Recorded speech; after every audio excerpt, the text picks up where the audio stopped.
Stars చూపిస్తున్న CP. Stars అంటే తెర మీద మాత్రమే, కానీ సమాజంలో స్టార్స్ పోలీసులు. తెర మీద స్టార్స్ కే స్టార్స్ చూపిస్తున్నారు ఈ స్టార్స్. పుష్ప 2 విడుదల రోజున బెనిఫిట్ షోకి హంగు ఆర్భాటాలతో సంధ్య థియేటర్ కి వచ్చిన హీరో అల్లు అర్జున్ ని చూసేందుకు వచ్చిన అభిమానుల మధ్య జరిగిన తొక్కీసలాటలో ప్రాణాలు కోల్పోయింది రేవతి.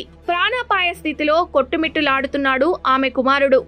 ఈ సంఘటన నేపథ్యంలో అల్లు అర్జున్ అరెస్ట్, బెయిల్ పై విడుదల ఒకంత అతడిపై సానుభూతి కలిగించినా ఆ తర్వాత ఏర్పాటు చేసిన ప్రెస్ మీట్ లో అల్లు అర్జున్ హావభావాలు, పశ్చాత్తాపం లేని అహంభావం స్పష్టంగా కనిపించి అప్పటిదాకా అతడిపైనున్న ఒకంత సానుభూతిని కూడా పోయేలా చేసింది.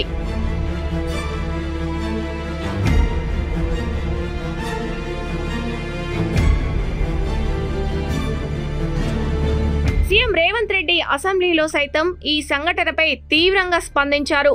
ఒక్క రోజు కోసం పోలీస్ స్టేషన్ పోయిన ఇంటికాడ క్యూ కట్టి ప్రభుత్వాన్ని తిడుతుండ్రు, నన్ను తిడుతురు, అతన్ని పరామర్శిస్తున్నారు. ఏమైంది అధ్యక్ష? అతను కాలు పోయిందా, కన్ను పోయిందా, చేయి పోయిందా, ఏమైనా కిడ్నీలు దెబ్బతిన్నా, ఏమైంది? అతన్ని ఇంతమంది సినీ ప్రముఖులు పరామర్శించారు, కలిసిండ్రు, అభినందించారు. కానీ ఆ పిల్లగాన్ని కనీసమన్న పరామర్శించడానికి సినీ ప్రముఖులు ముందుకు రాలేదంటే సినిమా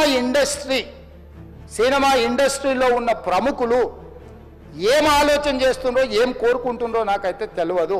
దాంతో పోలీసులు ఈ వ్యవహారాన్ని చాలా సీరియస్ గా తీసుకున్నారు. నేరాల కట్టడిలో తనదైన ముద్ర కలిగి ఉన్న నగర పోలీస్ కమిషనర్ ఆనంద్ అల్లు అర్జున్ అహంభావంతో కూడిన వ్యవహార శైలిపై సీరియస్ అయ్యారు. స్టార్స్ అంటే తెర మీద మాత్రమే, కానీ సమాజంలో స్టార్స్ పోలీసులు. తెర మీద స్టార్స్ కే స్టార్స్ చూపిస్తున్నారు ఈ స్టార్స్ అని అనుకుంటున్నారంతా. నేరాల కట్టడిలో తగ్గేదేలే అన్నట్టు వ్యవహరించే సిపి ఆనంద్ పనితీరు ఈ సంఘటనపై కూడా అలాగే ఉందని ప్రశంసలు వెల్లువెత్తుతున్నాయి. పోలీసులతోనే పరాచకాల, తమాషానా, హీరోలైతేనేమి ఎవరైతేనేమి అన్ని సీసీ కెమెరాల ఫుటేజీని పరిశీలించి వాటన్నిటిని కలిపి ఒక బలమైన సాక్ష్యాన్ని ప్రజల ముందు పెట్టారు పోలీసులు. అందులో Allu Arjun road show minute to minute స్పష్టంగా రికార్డ్ అయ్యింది.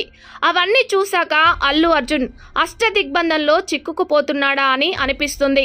తెర మీద తారలు, వారి చూపులు చుక్కల్లోనే ఉండొచ్చు, కానీ వారికే చుక్కలు చూపిస్తున్నారు పోలీసులు. హీరోల్లోంచి హీరోయిజాన్ని బయటకు తేవాలనో, మరి వారికి చుక్కలు చూపించాలనో, చుక్కల్లోంచి వారిని నేల మీదకు దింపాలనో పోలీసుల ప్రయత్నం ఏదైనా కావచ్చు. చట్టానికి అందరూ సమానమేనన్న సత్యం బోధపడితే సమాజానికి అది మేలే కదా.